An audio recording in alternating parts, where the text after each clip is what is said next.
नमस्कार। Seat scanner के साथ मैं राकेश रंजन। बिहार विधानसभा की 243 सीटों को हम बारी बारी से स्कैन कर रहे हैं। इसी कड़ी में आज बारी है उस विधानसभा सीट की जो कि औरंगाबाद जिले में है और काराकाट लोकसभा की 6 विधानसभा सीटों में से एक है। यह सीट है ओबरा की। ओबरा के इतिहास के बारे में जानना चाहें, जो राजनीतिक इतिहास रहा है, तो आपको दिखेगा कि शुरुआती करीब 40-50 सालों तक जो है यहां आपको किसी दल का दबदबा जैसा कुछ नहीं दिखेगा। यहां पर समीकरण हर चुनाव के साथ बदलते रहे। कभी कांग्रेस को जीत मिल जाती, कभी कोई सोशलिस्ट विचारधारा वाली पार्टी चुनाव जीत जाती, तो कभी बीजेपी को भी सफलता मिल गई। तो यहां पर जो है हर दल को जो है यहां पर कामयाबी मिली है।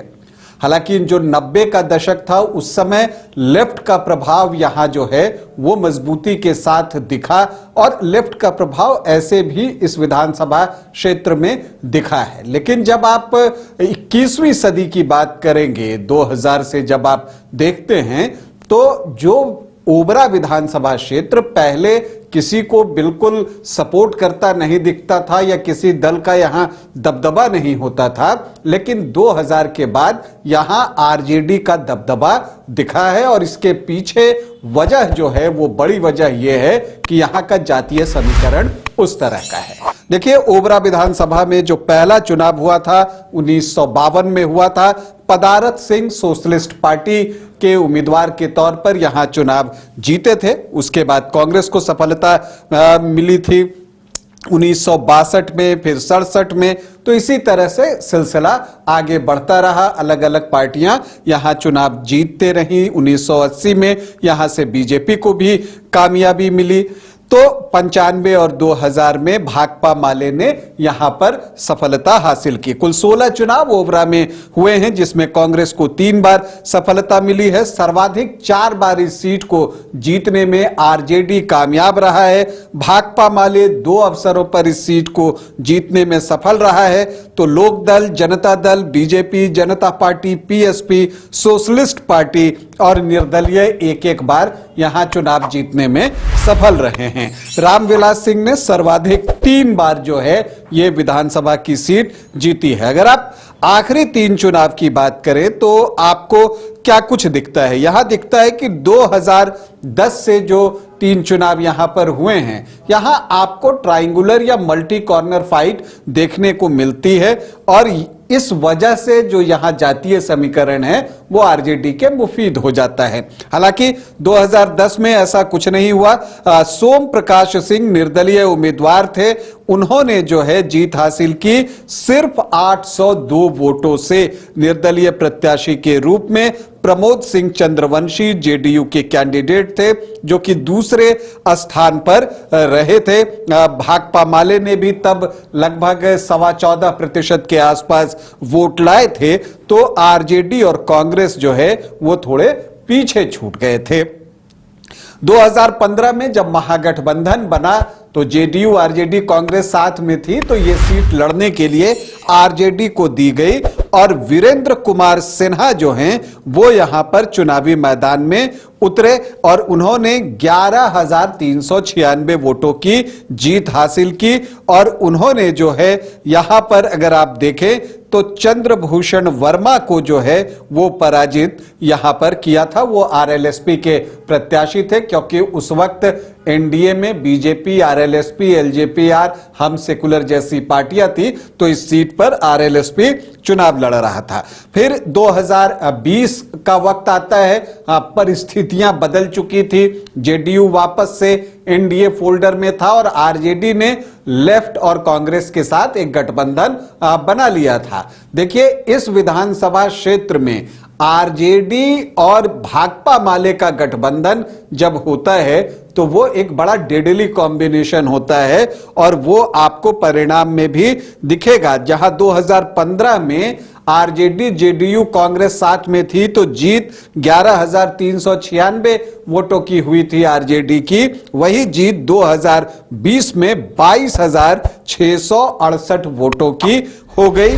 और यह भी एक बात देखने को मिली कि वीरेंद्र कुमार सिन्हा का 2020 में टिकट कट गया था, आरजेडी ने टिकट काट दिया था और कांति सिंह के बेटे ऋषि कुमार यादव यहां से चुनावी मैदान में थे।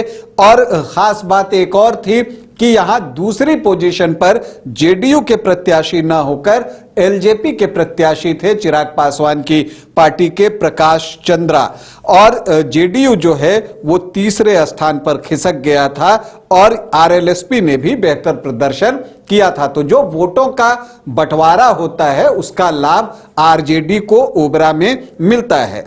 अब इस बार क्या होगा, क्या फिर से वोटों का बंटवारा होगा? तो देखिए, जो सबसे महत्वपूर्ण पहलू है वो ये है कि क्या एनडीए पूरी एकता के साथ आरजेडी के खिलाफ चुनाव लड़ता है ओबरा में। इस पर परिणाम जो है बहुत कुछ निर्भर करेगा और इस पर भी परिणाम निर्भर करेगा कि जन सुराज किस जाति से अपना प्रत्याशी ओबरा में देता है। तो अगर आप संभावित दावेदारों की बात करें तो ओबरा इतनी सेफ सीट मानी जाती है कि एक समय यह भी चर्चा थी कि लालू प्रसाद यादव की बेटी रोहिणी आचार्य भी यहां से चुनाव लड़ सकती हैं, लेकिन मुझे नहीं लगता कि वो यहां से चुनाव लड़ेंगी। अगर उन्हें चुनाव लड़ना होगा तो वो सारण में ही किसी सीट से चुनाव लड़ सकती हैं। सोनपुर सीट का नाम लिया भी जा रहा है।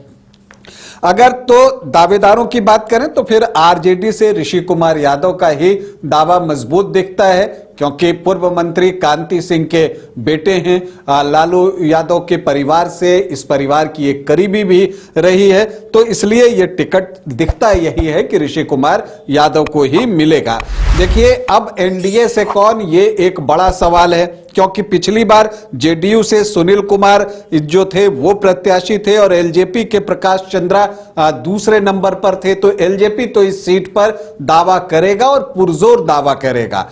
तो अब ये सीट प्रकाश चंद्रा को मिलती है एलजेपी की तरफ से या फिर जेडीयू ही अपना प्रत्याशी देता है, क्योंकि अगर नीतीश कुमार नहीं मानेंगे तो ये एक परिस्थिति आ सकती है और अगर ऐसा हुआ तो फिर एनडीए के एका पर सवाल भी उठेगा।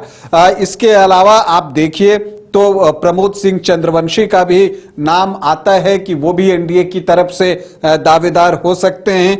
इसके अलावा वीरेंद्र कुमार सिन्हा जो 2015 में आरजेडी के टिकट पर चुनाव जीते थे, वो भी कहते हैं कि वो चुनाव लड़ेंगे। किस पार्टी से ये पता नहीं है। अगर आप यहाँ के जातीय समीकरण की तरफ आए कि क्या कुछ है यहाँ का जातीय समीकरण, तो आप देखेंगे कि यहाँ पर जो एससी वोटर्स हैं वो 22.05% हैं। तो अनुसूचित जाति के वोटरों की संख्या यहां बहुत अच्छी है और इसीलिए जो है मैं ये बातें कहता हूं कि अगर एलजेपीआर को ये सीट मिलती है तो इसका फायदा जो है एनडीए को मिल सकता है। हालांकि भाकपा माले से गठबंधन की वजह से अनुसूचित जाति के वोटों का एक बड़ा हिस्सा आरजेडी की तरफ भी जाएगा। इसके अलावा जो मुस्लिम वोटर्स हैं वो 8.4%, यादव 18 से 19%, तो लगभग 26.5 से 27.5% एमवाई का इक्वेशन है। राजपूत 5 से 7%, भूमिहार 12 से 13%, ब्राह्मण 1.5 से 2%, तो सामान्य जाति के वोटर 18 से 20%, कोयरी 9 से 10% और कुर्मी 3.5 से 4%, तो ये भी 12 से 14% के बीच का आंकड़ा पहुंचता है। और वैश्य की बात कीजिए तो 7.5 से 8.5% जो है वैश्य वोटर्स भी हैं यहां पर। तो आपको लगभग 38 से 40-41% का एनडीए का ब्लॉक दिखता है। लेकिन जब इन वोटों में बंटवारा होता है तो जो एमवाई है 26.5 से 27.5%, वो कुछ अन्य अति पिछड़ी जातियों के वोट लेकर और अनुसूचित जाति के वोट को अपने तरफ लेकर यहां पर जीत हासिल कर लेती है। पिछली बार भी आरजेडी को 36.2% वोट ही आए थे। तो ये चीजें आपको यहां दिखती हैं। तो ओबरा का परिणाम इस बात पर बहुत कुछ निर्भर करना है कि एनडीए कितनी एकता के साथ ओबरा में चुनाव लड़ता है।